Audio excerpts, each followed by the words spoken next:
மீசைய முறுக்கு படத்துல ஹீரோயினோட மாமன்காரன் லவ் மேட்டர்லாம் தெரிஞ்சு ஹிப்பா பாதியோட வீட்டுக்கு வந்து மிரட்டிட்டு இருப்பாப்ல. அப்ப நம்ம ஹிப்பா பாதி பாவமா என்னடா நம்ம செஞ்ச தப்புக்காக நம்ம அப்பாவெல்லாம் தப்பா பேசுறாங்களே அப்படின்னு சொல்லி கூனி குறுகி போய் நிப்பாப்ல.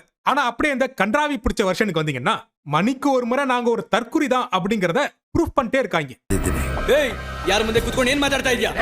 யாரா இவங்க எல்லாம் ரவுடியா? யார் இந்த கடைசியில இருக்கிறவ? எங்க ஸ்ட்ரீட்ல பானிபூரி விக்கிற மாதிரியா இருக்கான். டேய் நீ என்னடா வாயில சிரிப்பு அடக்கிட்டு இருக்க? அவனுங்க பண்ற காமெடி எல்லாம் பெரிய காமெடி, சிரிச்சிரு. இவன் யாருவன் ரொம்ப புழுக்கமா இருக்குன்னு பட்டனாலா கழட்டி போட்டு நிக்கிறான். லேடிஸ் இருக்காங்கடா தற்குறி, எடுத்து போடு பட்டனை. இந்த கடைசியில நிக்கிறவன் காஸ்டியூமா பார்த்தா நைட்டு 12 மணிக்கு மேல அவங்க ஏரியால கூர்க்கா வேலை பாக்குற மாதிரி இருக்கான். ஏண்டா இன்னுமாடா இவங்களா ரவுடி வச்சு சுத்திட்டு இருக்கீங்க? அட தற்குறி பயலுகளா. சரியான தமாசு.